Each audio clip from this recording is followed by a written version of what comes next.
Welcome, everybody. Can everyone hear me? Good afternoon. Welcome to our first WSO webinar for this year. We're so happy you all were able to join us today. My name is Sherry Howard. I'm the Project Director for Best Practices Training, and with me today is Jennifer Cluley, Associate Project Director. Many of you might have met her in Newly Teacher Training. Just a couple of things before we get started. We are asking everyone to have their cameras on if possible. Keep your mics muted. We will go to an open question time at the end. We want to make sure everybody leaves today with all of their questions answered. But in the meantime, feel free to put those in the chat box. This session is being recorded, and we will upload it then to our YouTube channel, which if you have not checked it out is Best Practices Training GSU. So we'll notify you of that, make sure you're aware of that, but I know I'm already seeing in the chat box some people have some conflicts with this time, so we'll make sure that is uploaded so everyone can view with their own, at their own time. So before we kind of officially start, I just want to begin with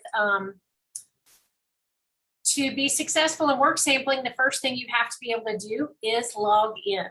So hopefully everybody on this webinar is already able to do that. If you have not, how that happens is you will automatically receive an email from support@schoolsuccess.net. If you see that on my screen there at the bottom of the screen, that is automatically delivered when your administrators set you up in the system if you're a brand new teacher. So once teachers are entered into that system, you'll receive an email. So you might want to look for that. You can search for support@schoolsuccess.net. See, could have possibly gone to your junk mail. If you have not received that email, or it's so old you can't find it or anything like that, we're going to show you shortly how to fill out a help ticket on the DCAL website to get you that assistance that you need.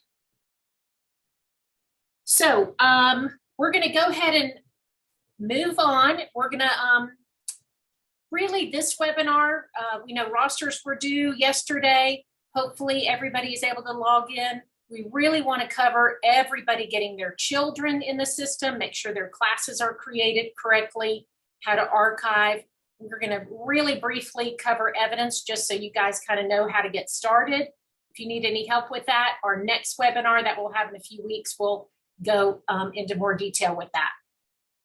So I am going to pull up our home page here of the work sampling system. So we can go ahead and I'm going to turn it over to Jennifer, and she's going to talk about getting started with our homepage. Hey everybody, welcome. I see lots of familiar faces. Happy to have you with us today. So as Sherry mentioned, this is the homepage. Once you get logged into work sampling, this is what you'll see. So I want to just show you a little bit about the navigation of the homepage. You'll notice that it's divided into 3 sections, and today we're really going to look at evidence and guidelines and checklist. But what I want us to do is start with the very first step, which is making sure that your class,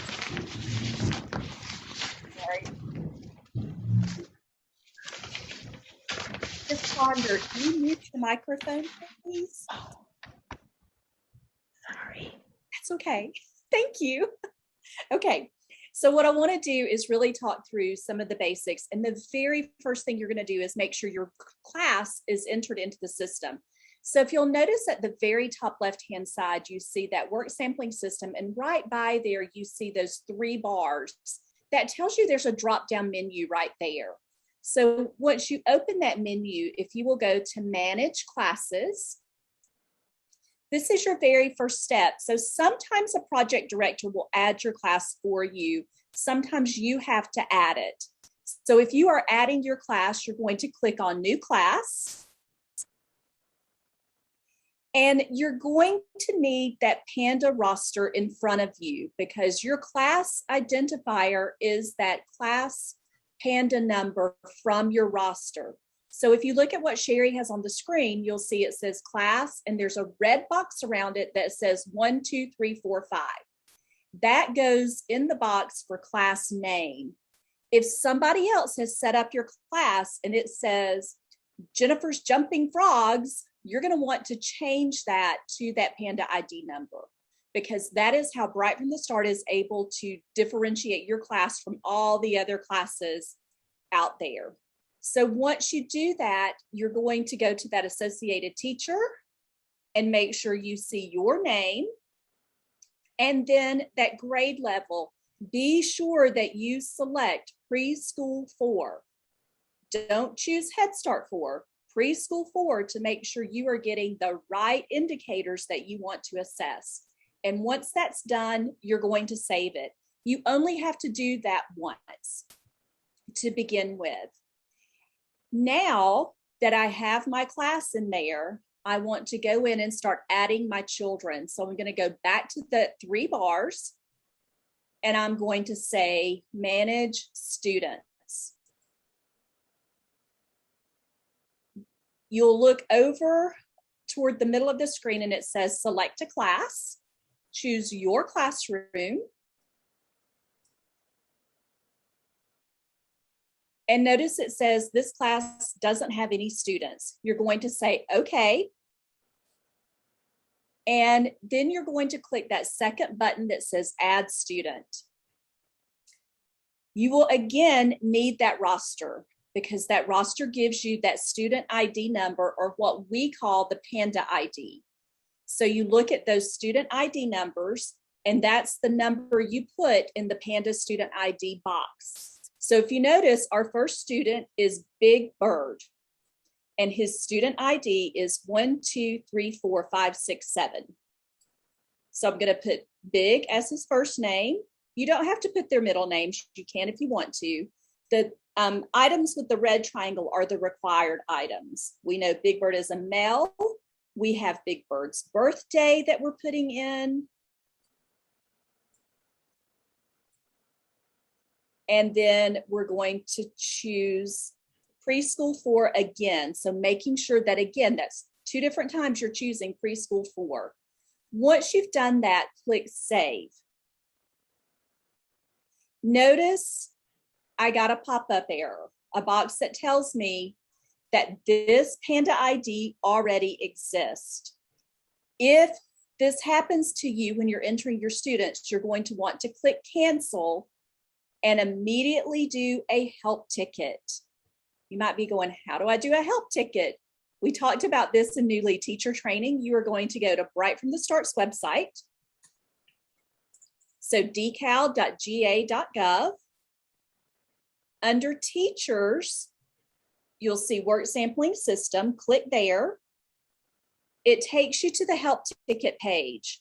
If you click in that blue box, you'll see a drop-down menu. So go to that drop-down and say, I have a problem adding a student. Once you've done that, a form will come up, and they're going to want you to fill out this form in its entirety. What happens is sometimes we transpose numbers and it's an easy fix. Other times, remember, if you've been to New Lead Teacher Training, I talked about children may transfer from one program to the other. So we don't want to add them to the work sampling system twice. We're going to transfer the information that was put in there originally. So I'm going to select, I tried to add a student, but received a message, Panda ID already exists. I'm going to fill in all of that information and submit it. And typically, Bright from the Start will fix that for you within 24 hours, unless it's a weekend or there's an unusual circumstance. We have submitted help tickets in the morning and they've been fixed before lunchtime. So they're very responsive to your help tickets. So be sure that you are using those when you are having difficulty with WSO. Make sure you let them know and fill out those help tickets. Jennifer, let me just add in there, because a couple of people are asking about logging in and such. This is the same help ticket you will fill out right here. You'll say, I need help logging in. So fill out the same help ticket, give your information, and they can help you do that. Now that we have our students entered, we're going to go in and choose our class. So Sherry and I have a class set up already. 59867 is our class ID. But let's say once I have my students in, and a little bit later in the school year, I have a child that the parent may come in and say, we're moving, and Cooper, we'll use Cooper for an example. Cooper's not going to be back in the pre-K program here. So what we want to do is what we say, archive Cooper. We never delete a child from the system, because guess what? Cooper may be enrolled here in Fulton County, but they move to Savannah and he re-enrolls in a pre-K program down there. They can transfer all of Cooper's information to that new classroom. So to archive a child, you want to do this as soon as you know they're leaving your classroom. There's a check mark just to the left of his name. So click that check mark. If you scroll back to the top of the page, what you'll notice is now that archive button has become an active hot button. So you click archive, you'll get a message that says, are you sure you want to do this? And you say, okay. And now you'll notice Cooper's no longer in your classroom, but right from the start still has access to all of Cooper's information that's been entered in WSO.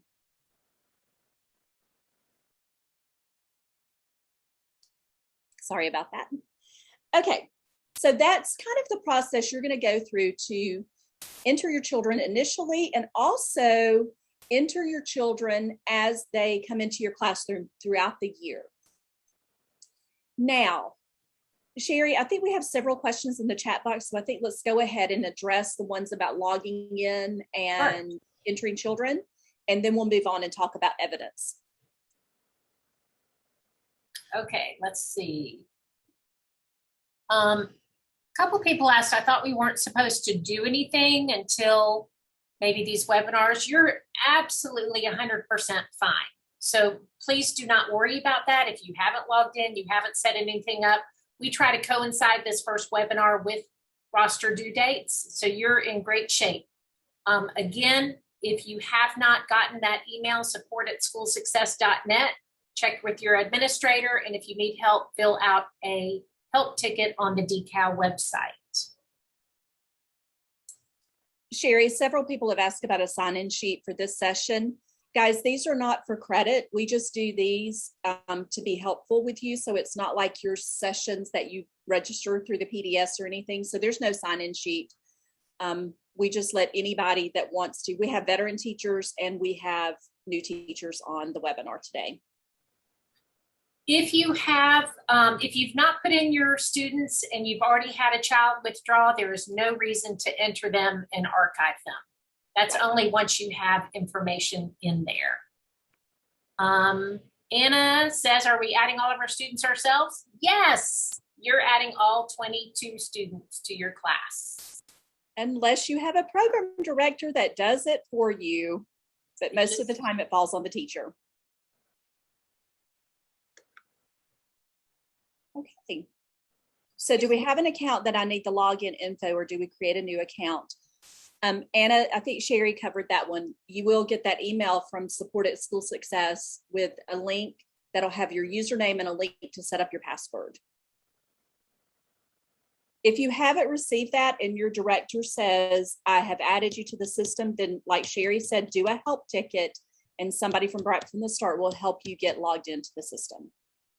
Or try searching in your email, because it is kind of that, you know, we as educators get things that say school a lot of times, so you might have just kind of overlooked it. Great.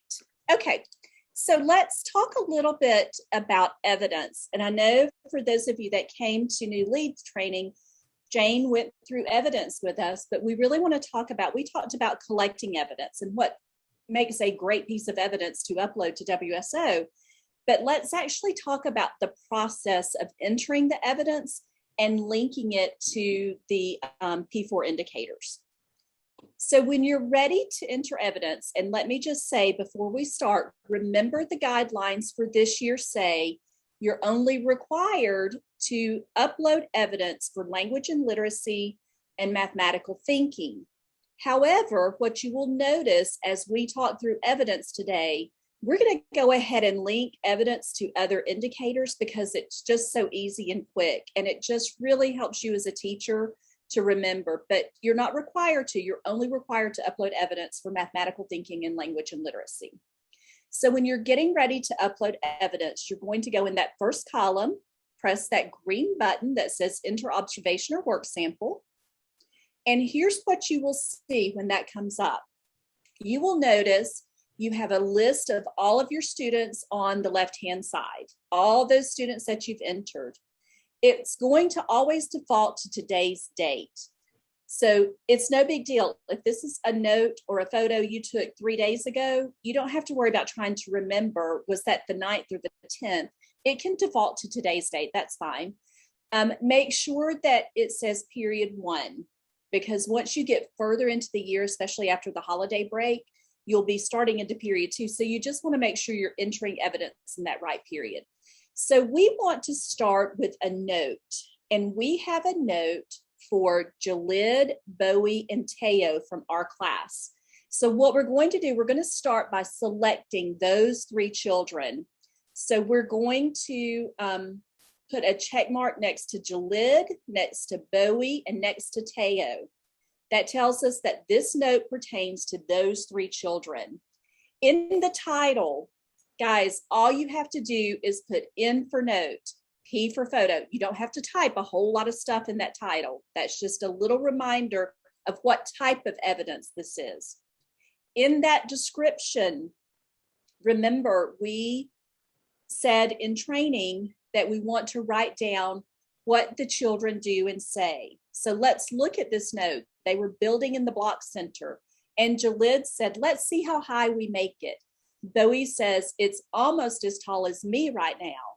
Teo said, I need 2 more boards to finish these ramps. Wait, never mind. I need way more than that. I need 6 more. Jalid said, I'm going to get the measuring tape and the cars to go on the ramps. Then they said, let's put another round one on top. There's no more cylinders. What should we do? It's okay. I'll use one of these from down here. Those were just protection to keep people out. You have to make them the same or it won't balance. So you get the idea that this was a conversation probably during center time that was going on. So we take that note and we enter that in the description. Now we're ready to link to performance indicators. When you're getting ready to link to performance indicators and you click on that button, you'll see your domains come up. So it transfers those 3 children. You see all of those work sampling domains, and we're going to do some links. So we know that we can make some links in personal social. So for all 3 children, when I do that, I can say they demonstrated self-confidence. Maybe C1 shows eagerness and curiosity as a learner, and D1 interacts easily with 1 or more children. Once I've gone through personal social, I can say done. I scroll down and I'm going to say link to performance indicators because there was a lot of mathematical thinking that the children brought out there. So what I'm going to do then is go to mathematical thinking. And for all 3 children, if I look at A2 that reasons quantitatively and begins to use some tools, I think I might can link to that one, but I want to make sure I'm thinking in the right direction. That blue question mark or the question mark in the blue circle brings up the guidelines. So I can see those rationale and examples and make sure that I'm linking it to the right thing. So I pull up for A2 reasons quantitatively and begins to use some tools and read through that rationale. With experience and support, 4-year-olds can reason quantitatively with numbers from 1 to 5. And so as you read it, you decide, yes, this is a great example of that. So I can just say back once I've read it. And if I've decided I do want to link to that, I just click the box and check it. So that may be all I think about with all 3 children. So I'm going to go ahead and click next. It lets you review that, but now I want to go ahead and link to performance indicators again, because what I know is Bowie did some things, it talked about some things a little differently. So I'm going to uncheck Jalid and Teo. I'm going to leave Bowie checked. I'm going to click on mathematical thinking. And I want to look at A1, begins to make sense of problems and uses simple strategies to solve them. I click on that question mark, look through that rationale again. And after I've read it, I can decide, yes, I want to link to that or no. And I definitely want to link to that one for Bowie. I can continue to go through those math indicators. And then as I review my note, I notice that for Bowie, Sherry, let's unclick Bowie and let's leave Jalid and Teo. And we want to go back to mathematical thinking because both of them talked about measuring. So I want to go down to D2, participates in measuring activity, and say next on that one. And I'm going to do this one more time because remember Teo did some counting. So now I want to link just for Teo. And I'm going to go back into mathematical thinking. I want to go into counts with understanding and shows beginning understanding of number and quantity. Again, I've got this really rich conversation and it allows me to link to different indicators for children and only have to enter it one time. Once I've finished linking, if you'll notice, it lets you see everything you've linked to. That little gray box above that link to performance indicators shows you all of those you've linked to. Then at the bottom, there's that save button. So we're going to scroll down just a little bit and we're going to click save. Jennifer, why don't we go ahead and add a photo on this one because I have a great photo that could go along with it. Sure. So let's say you do have a photo. You took a photo of the boys building this in the block center. The only thing you're going to do differently for a photo is you're going to change the title to P. You're still going to write that description just like you did for the note. So you're going to record that entire conversation and put that in the description, jotting that down. I'm going to pull up that photo. In that attachments box, you can drag and drop, or you can click the plus button and it will take you to your file finder on your computer and let you add that photo. So now I've got a great photo to go along with this awesome note that I wrote. Okay, Sherry, let's talk about work samples. Let's show an example of how to enter a work sample. So very similar process. We're going to say enter observation or work sample. I am going to choose my child. This time I'm going to choose Mason. This is Mason's work sample. In that title, this time, we're going to say WS for work sample. I'm going to add that attachment. So it's just a photograph of Mason's work sample. And then in the description, I will just put drawing of family. Then same process, link to performance indicators. Once I've done that, I come back and say save. So those are kind of the first 3 types of evidence we talk about.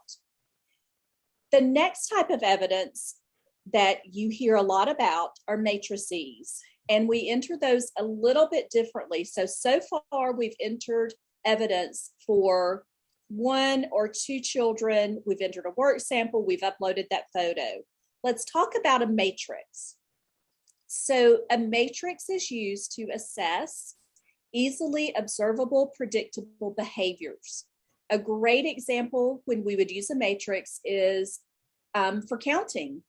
We do a lot of games in math where we have children count.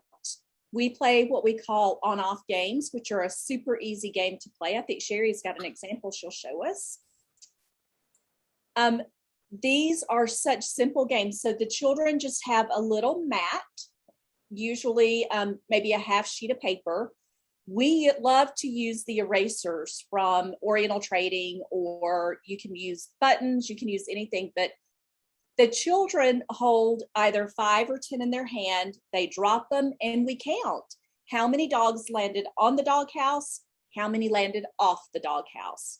Do you have more on the doghouse or less on the doghouse? So lots of questions that you ask, but it's really simple to check this off on a matrix. So we might want to know, can my children count 1 to 5? Which of my children can count 6 to 10? And can my children talk about more and less than? So you have that sample of your matrix on the right-hand side, and we're going to show you how to enter it, because I will tell you, in all the years we've been doing this, teachers get so confused about how to enter a matrix. You're not going to take a picture of it. You're not going to upload. We're just going to transfer the data from the matrix into work sampling. So we're going to go back to evidence and say enter observation and work sample. Okay, we're going to show you how to enter that first column. And here's what I want you to think about. When I've got a matrix, I am going to start and I'm going to kind of enter each column separately. So I'm going to start with that column, counts 1 to 5. And I'm going to go in and check off the children that could do it. Here's a little time saver. I'm going to say select all. And then I'm going to uncheck the ones that needed help. It's just a little bit of a time saver. So Sherry, we're going to uncheck Penny and Corinne. We're going to uncheck Quinshow and Ryder. That means all of my other children could count 1 to 5. That title is M for matrix. In that description, all you have to put is counted 1 to 5, playing on-off game.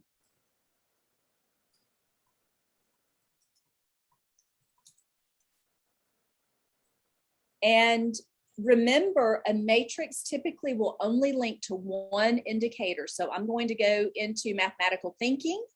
And for these children, I'm going to say counts with understanding.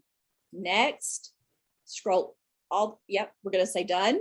Check it. We're going to say done, and then we would save it. So what about the 4 that needed help? You're going to go through that same process. You're going to say enter observation and work sample. Now I'm going to check those 4 children. So I'm going to check Penny, Corinne, Quinshow, and Ryder. I'm going to say M for matrix. In that description, the way I'm going to kind of designate this is I had those children that could, and then I had these 4 that needed help counting 1 to 5, playing the on-off game. That's all you have to do for a matrix. Same thing, we're still going to link it to counts with understanding, because what that does is it provides me with the evidence that I need to make an informed rating when we get ready to talk about ratings. You want your rating, you want to understand what your children know and can do when you get ready to make those ratings. Okay, Sherry, let's pause and check the chat box before we move on to making ratings. And just to add on, then you would continue to create matrices for the column of 6 through 10 and the column for more than less than. So that one matrix would have potentially six matrices. Right. So I think I found the top of our questions that we have so far. Leanne asked a question about lesson plans. Leanne, if you're using the Off to a Good Start lesson plans, you can use those for up to 12 weeks, and then you will move to a Bright from the Start template or your approved template from your program that your pre-K specialist has approved. Okay. Yes, Lorena, you can go ahead and get started in work sampling. If you can log in, yes. Somebody else answered that for you. And Tanya, you're right. You're only entering evidence for language and literacy and math for this year. That's kind of a little different than we've done in the past, but that is supposed to be for this year.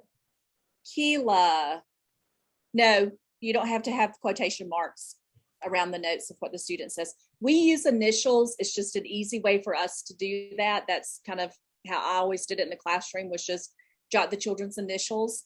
So that's okay. Okay, Sherry, they're asking about entering evidence weekly.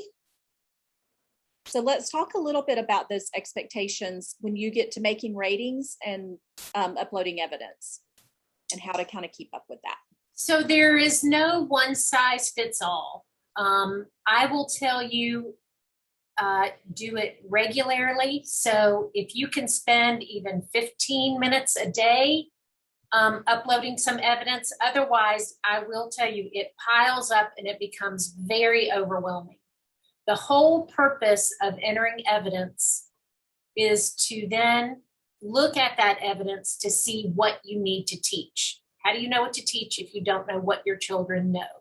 So looking at your evidence saying, wow, this whole group of children, I can tell on my class profile report, which we're going to go through on another webinar in the future, but looking at those reports, understanding really how to individualize for children, individualize small groups. This group of children, they're already counting to 15. I need to do something really more challenging for them. Or I have these 3 children in my classroom who really need a lot of support with just one-to-one correspondence. They're not even counting to 5. So understanding that in all those areas is really going to help you plan instruction. So looking at that evidence several times a week is most helpful, and then really dedicating an hour or so on a Friday or Thursday afternoon or something when you have kind of that planning time to just really get it all in there.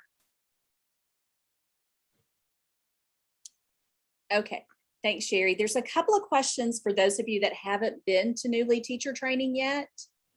Some of you say you don't have it until January. Don't worry about it. Go ahead and get into WSO. You can't mess anything up, really. I mean, it's a very forgiving system.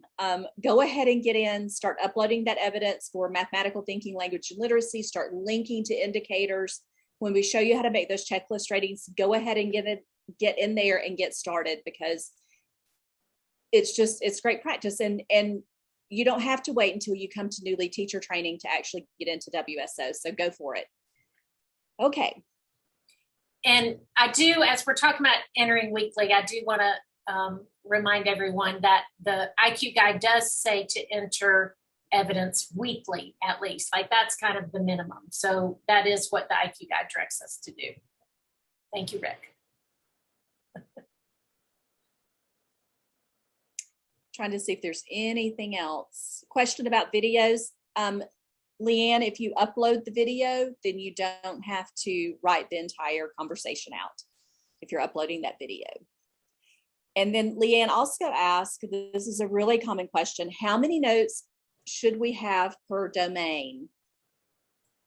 And there's no magic number. What we always say as we get ready to talk about ratings, what we always say is that you have the evidence to support the rating you're making. So your kids come to you knowing a lot of stuff when they start school. And your children, you may already have children in your classroom that are counting to 20, no matter, you put those on-off games and they're like, I got this, I can count to 100, that kind of thing. So you may have one piece of evidence that lets you know that that child is proficient because they've done that. For other children, you may have 4, 5, 6, 7 pieces of evidence as you teach and assess to really kind of show where that child is starting and how they continue to grow. So I know several of you are asking about templates for matrices. We'll show you a few templates and we'll show you where to find some on Bright from the Start's website. We have some in with our on our website, and then right from the start has some, but honestly, the easiest way to make a matrix is to do just like we've done in our example on your screen. We did this in a Word doc. We did a table with 4 or 5 columns. Go ahead and put all your children's names in there and print it out. We had a teacher tell us a couple of years ago, she was like, yeah, do that. And I laminate it, and then I just use a vis-a-vis and erase it so I can use the same one over and over again. Because once you've entered the information into WSO, you can get rid of that matrix. You don't need to keep a notebook of matrices or anything like that. So you're taking the data off of this and entering it in WSO. And once that's done, you can erase it and use it again for something else. So you'll also notice Sherry is showing you an entire booklet of matrices that we have available on our website. It's in the assessment area of our website under resources. We've got patterning, we've got using simple tools for science, family drawing, which we saw just a minute ago, identifying similarities and differences. So a lot of your math indicators and a lot of our math games that we show in training have the matrices attached to them. Sherry, you want to see if there's any other questions? Sure. Kathleen's asking, do we upload information weekly under every indicator? You're only providing evidence for mathematical thinking and language and literacy this year. So somebody else, I think, asked for every child. As much as possible. I mean, you're going to have children in your classroom that give you a lot of stuff that it's really easy, and then you're going to have children that's a little bit more of a puzzle, and it's, you know, they're not bringing you stuff, or maybe they don't talk as much. So it is a good way. Look at those, again, your reports, your class profile reports. Make sure you're collecting something for every child every week, something. And somebody asked about notes, photos, matrices, work samples. Like, there's no balance on that. Overwhelmingly, in general, you have more notes. But now that we're only doing math and language, math lends itself to matrices a lot if it's a very concrete skill. Language, obviously, you're going to have some really great work samples to show children's writing. You're going to have some really great notes to hear their conversation and what they really understand. So there's no, again, one size fits all. And some teachers really prefer photos. I mean, any of that, all of that is okay. Those are all resources available to you to use to upload. Same with video or audio. Yes. Okay, so Sherry, I think let's move on to guidelines and checklists and talk about checklist ratings, because I think that will help answer some of the other questions that have come in the chat box. So let's move on to that second area of the WSO system where it says guidelines and checklists, and let's talk about making ratings. Okay, we're going to move to this middle column, and for every child in your classroom to start out, you will have to create a checklist. So you'll come to this screen and you'll just select a student. So I'm going to go here to my first student, Sam. Maybe.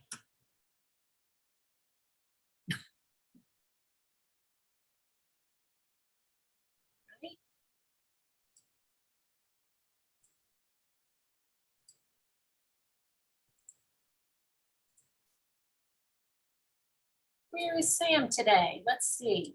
Maybe Sam's, go this way, see if we can do it. Okay, it's just another way to get to it. So I've chosen Jalid, and you can see I've made a lot of ratings already. But what you see here is the developmental checklist. Here's our 7 work sampling domains. And you're going to just concentrate on period 1. And it's very important. These are the ratings that you want to make on a regular basis, so you really understand, are they developing? Are they not yet in process or proficient?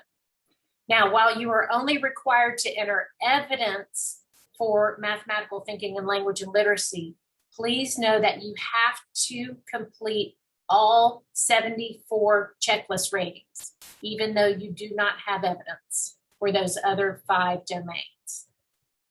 So you will still make ratings here. for personal social development, science, and so on.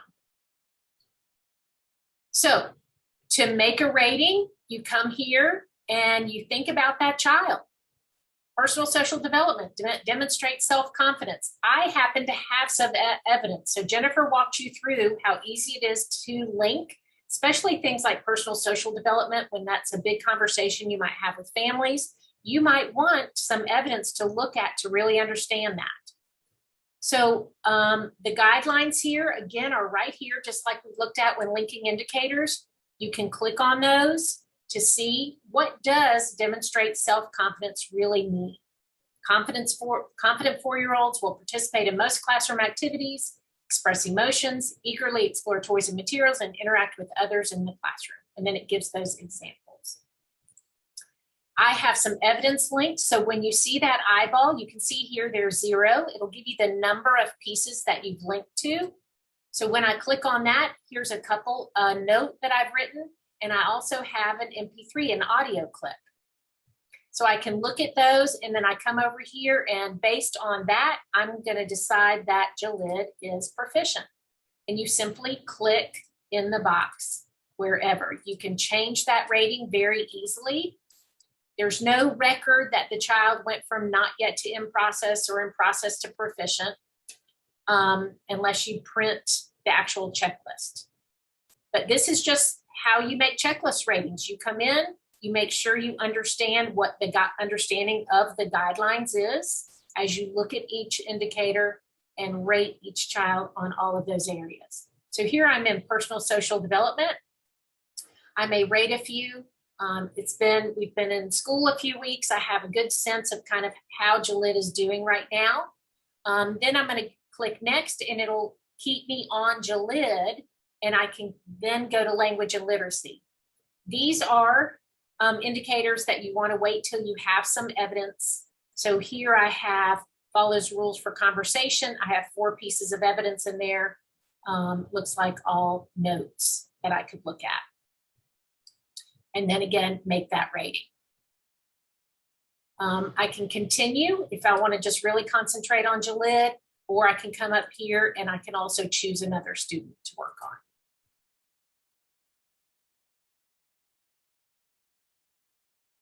So let's see, I see some questions. When and how often are we doing ratings? Regularly. I would say at least weekly. Look at some things that you've really taught in your classroom that week. Maybe you've worked on counting. So go in and rate those counting and number and quantity indicators for most of your children if you've played a lot of math games. Something like that. Somebody asked about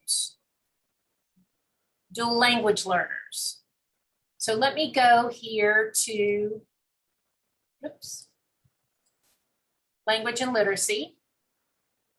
And what you'll do here is if you scroll down, you'll see these E, F, and G areas. These are for your dual language learners, or your English language learners is what work sampling calls them. So these, if they speak a second language, you will make these ratings. You will come here and based on gains meaning by listening, come read the guideline. They do a fantastic job of telling you what does not yet look like, what does in process look like, and what does proficient look like. So based on that child's English in the classroom, that's how you'll rate just E, F, and G. As far as your English language learners, for all of the other indicators, they can use their home language, they can use gestures, they can use prompts, they can use picture cues, however they can kind of express themselves for their understanding of that skill. Sherry, can you review the ratings and what they mean, the not yet in process? I had a feeling somebody would ask that, so I happen to have this little keynote available. Not yet. This means you have taught the skill and the child is not able to demonstrate their understanding. You have counted with them, you've worked with them, and they're still counting 5 objects, 1, 6, 2, right? They are not able to do it. In process, the word that we really like to use there is it's inconsistent. So when you read that guideline, they can do it, maybe they're part way there, or maybe they get it and then they kind of don't get it. So it's just still emerging. And then proficient is when it's firmly in place. It doesn't mean it's perfect, right? Therefore, they still are going to make some mistakes and say some silly things, but you know when that kind of light bulb goes off and they're able to do that. D&O is the other did not observe. So that would be what you would use for a child.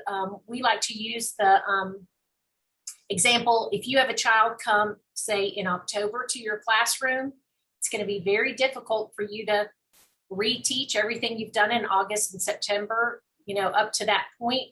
So you will use that rating D&O for things that you were not able to observe in that time. This is really a special indicator. It's not used for all your children because you didn't have time to teach a skill. The expectations is that you will rate all indicators each semester. The last indicator is NA, and that is used. So for example, those developmental checklist ratings, the E, F, and G I just showed you for the English language learners, if the child English is their first language, you would just put NA on those because it's obviously not applicable to those children that are not English language learners. The other example to use NA is if you have a child that has an IEP. So if you have a child that has a physical problem that they have an IEP for, say, gross motor, on those indicators under physical development, health and safety, you would rate those particular gross motor indicators as NA. And for those, you would just really write about their IEP goals on their narrative summary. Sherry, Keela said, can you go over not yet again? Not yet, yes. Okay. It does not mean that you haven't taught it. So you never put a rating until you're comfortable with making a rating. A rating is a real thing.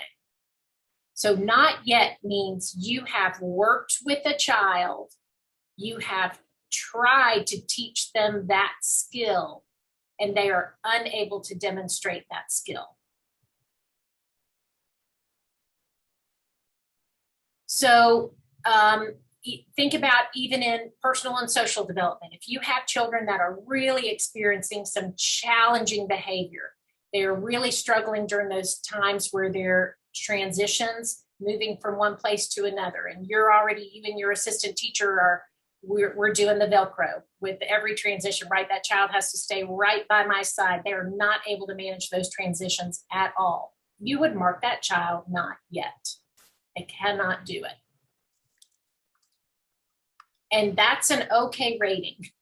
People are very nervous about putting not yet. You have a lot of weeks to keep practicing, but that's a really good flag for you to say, I have to keep working on this particular indicator with children. Know that they might get to in process, but it's a really good way to make sure that you are individualizing, you're planning instruction, and you're getting them that help that they need. Now, Anne says, can you go over in process again? Yes. In process is that middle of the road. They kind of get it, they kind of don't. They're not consistent.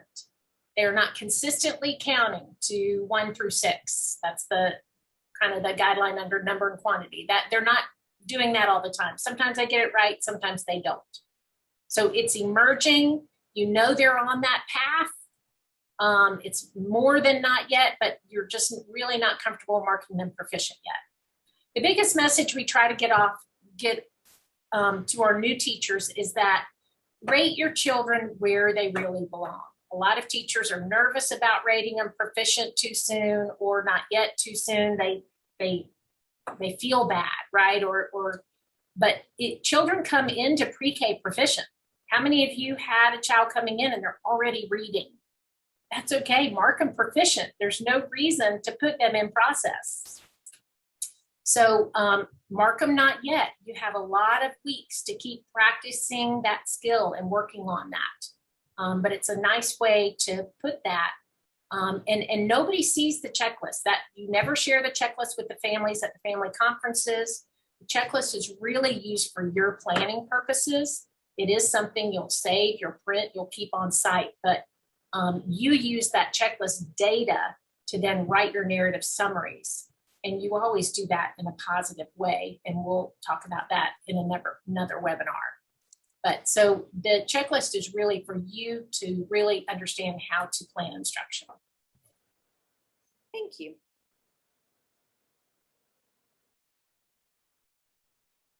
Louisa, can you clarify your question in the chat box just a little bit? I don't know what you mean when you say, so we put NA for ELL students. Not on every indicator. You're going to rate those English language learners in language and literacy for those 4 indicators on their acquisition of English. And then for the other 69 indicators, you rate them however they respond, whether it is in their home language in English, if they point, that kind of thing. So which indicators do we use NA for ELLs?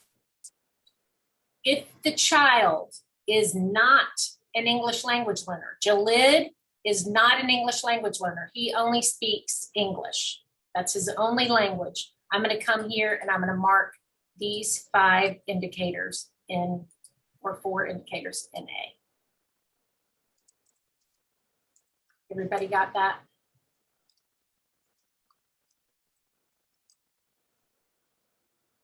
Okay, I think we're caught up with questions. But we've got about 9 minutes left, Sherry, if there are any other questions.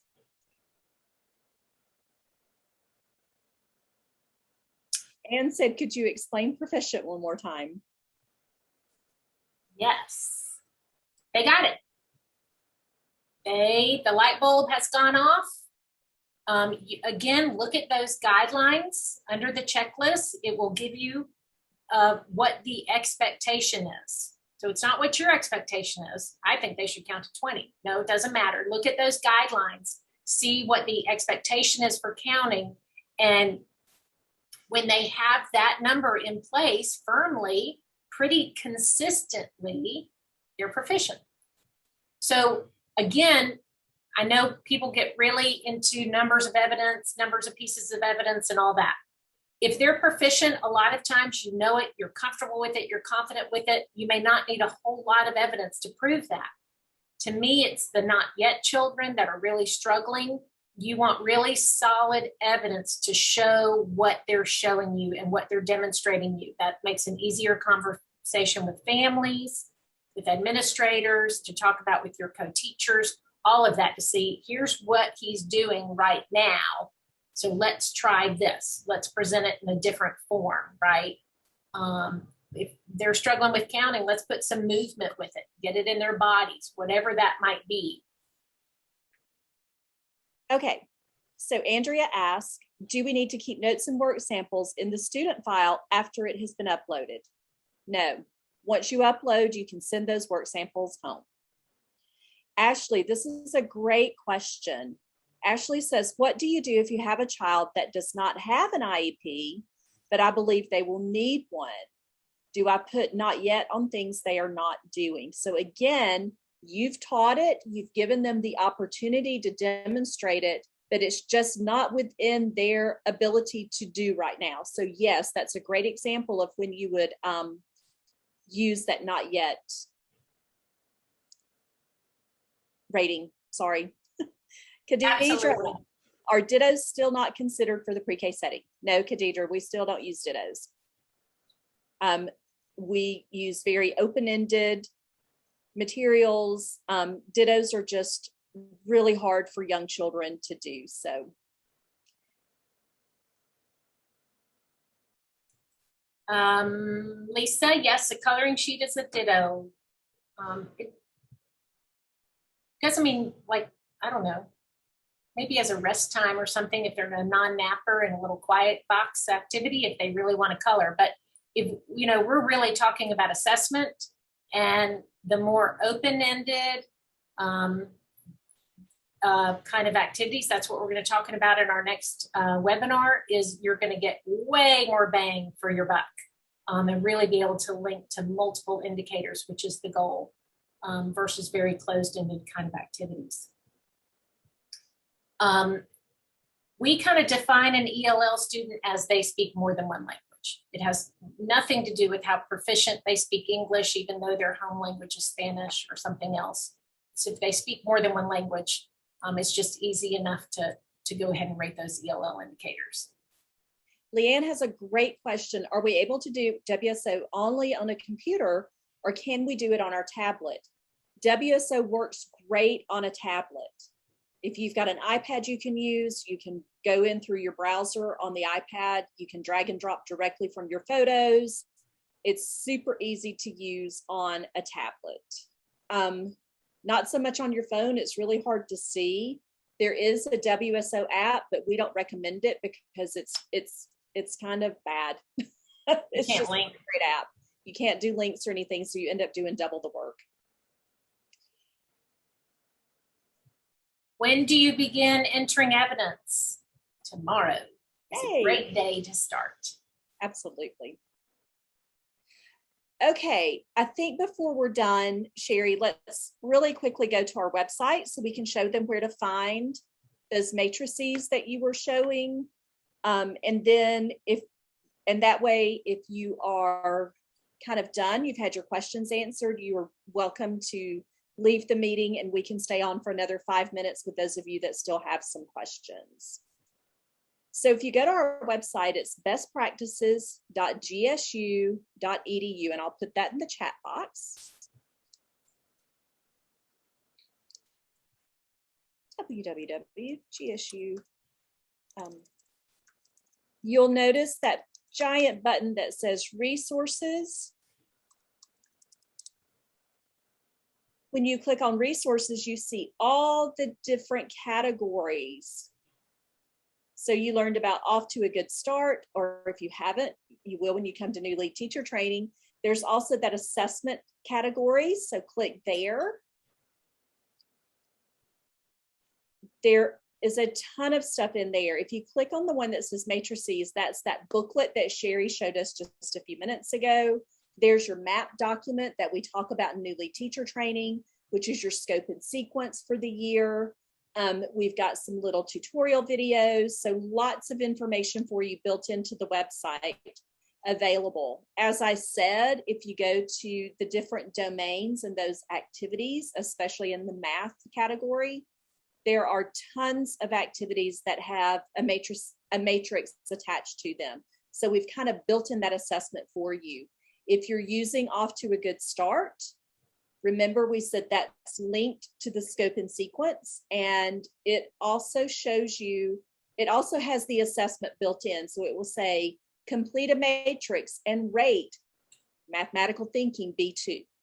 So we've tried to give you lots of guidance through that.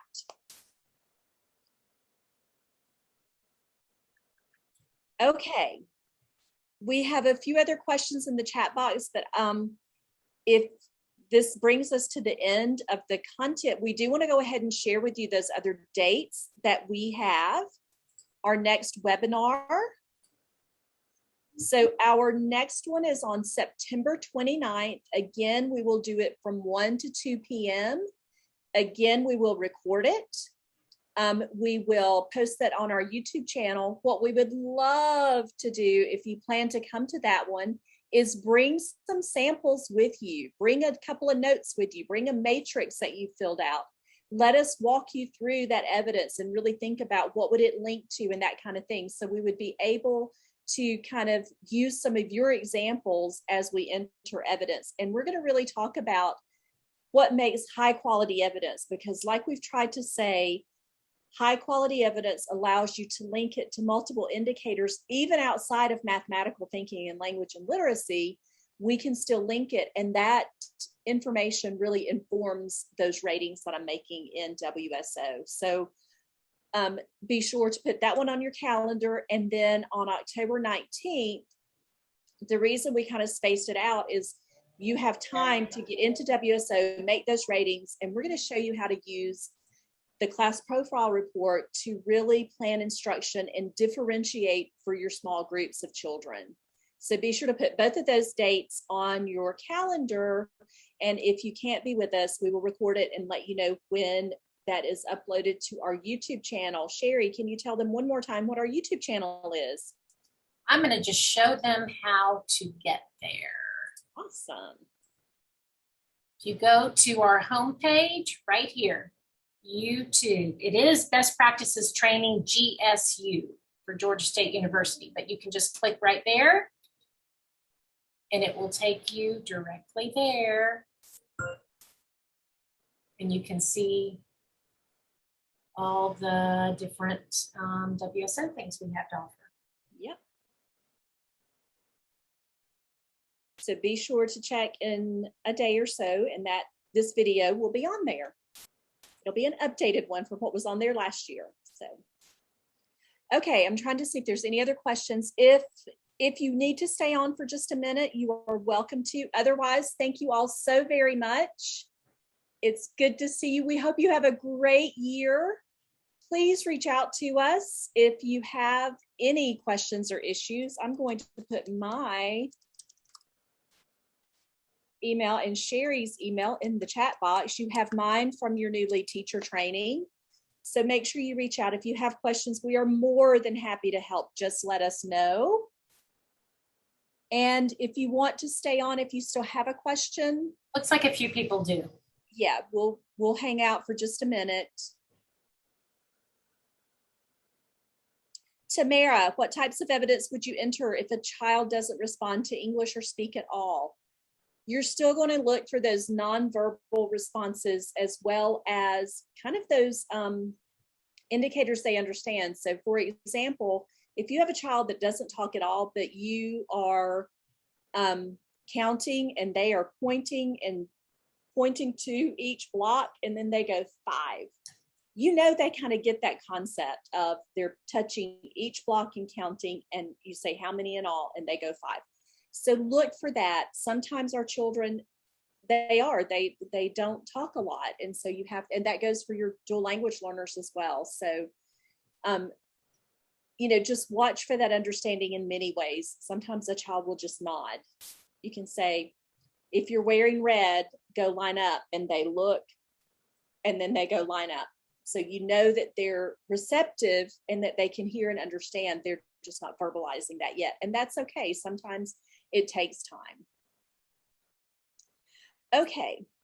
Emily says, I'm feeling a little overwhelmed. My school is only on week 2 and I'm out sick.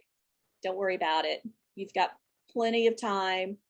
Just hang in there. About it. Hang in there. Absolutely. Okay, Janet, do we have to do all 74 indicators every week? If not, how often? So your checklist ratings are based on what you've taught. So you can only rate what you have information on, but you should be rating new indicators. But if you use that map document that we showed in training, that kind of gives you that scope and sequence. Excuse me. That can help you to make sure you get all those indicators done. Okay, Ashley says, what if I enter a matrix, but I have a photo to enter along with it? Do I upload the photo or just the matrix? So Ashley, I'm sorry. Typically a matrix will be for multiple children. A lot of times a photo is just for 1 or 2 children. So think about, if I'm using a matrix, I'm typically rating or collecting evidence for 10 or 12, 14 children, depending on what I'm doing. And so typically, if you had that many children in a photo, it's really not telling you a whole lot. So if you've got a matrix, enter the matrix, enter the information from the matrix. If you took a photo of 1 or 2 children that were doing the cool math game, but a photo is only used to give you more information. Like if you're just assessing that they counted 1 through 5, the matrix is going to tell you that. So unless the photo gives you more information, it is not worth uploading. It's just more time. Sherry, let's answer Jacqueline's questions about virtual students, because that may be something that comes up for more of us as the year goes on. Jacqueline, that is a little more challenging with virtual, but here's what I'll do. Think about if you're having them look for shapes at home. Let's say you're wanting to teach about shapes and you're like, boys and girls, can you go find something that is the shape of a circle? And they go and they find something, hold it up to the camera. Guess what? I can have my matrix and I can be checking it off as they do that. If you're doing small group meetings with your children where they can unmute and talk to you, you can jot down what they're saying and use that as a note. Just because they're not sitting beside you doesn't mean you still can't assess what you're trying to assess with them. Does that help? Okay, good. All right, Khadidra, I don't know if we answered you about tracing. Did you? No, we didn't. You are welcome to unmute if you want. You're asking, why is this considered difficult? Why is it hard for 4-year-olds to trace things?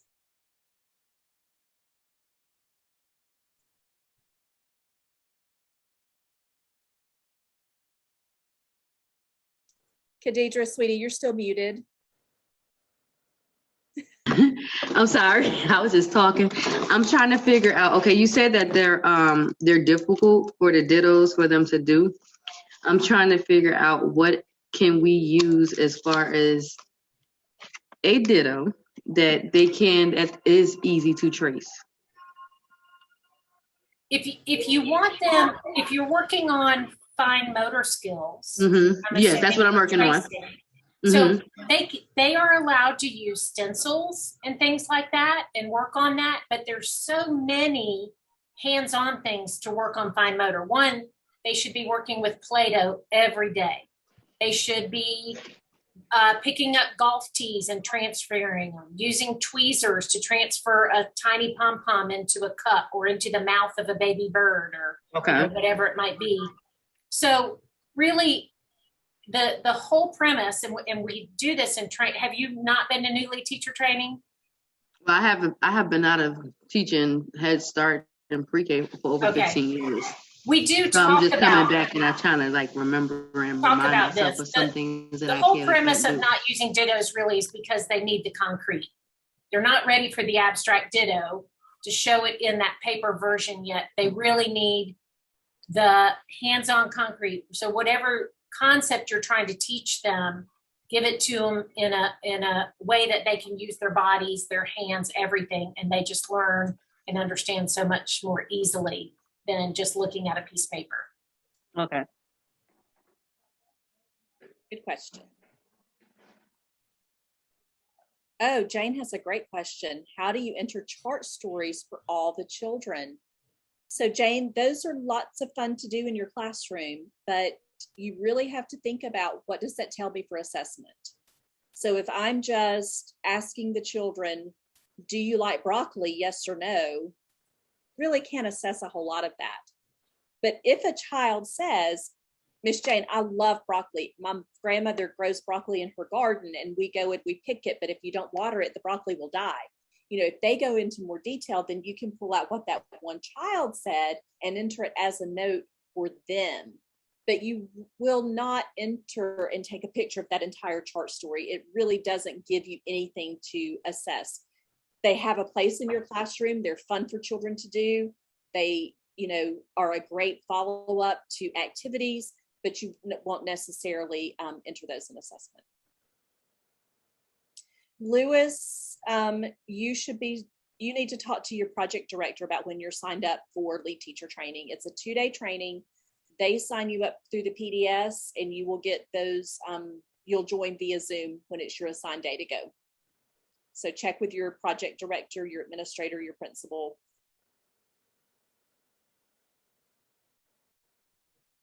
Okay.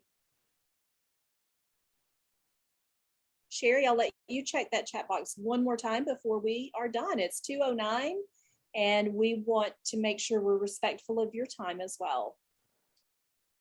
All right, thank you, everybody. Again, don't hesitate to email us if you have any specific individual questions that come up, showard@gsu.edu or jclewley@gsu.edu.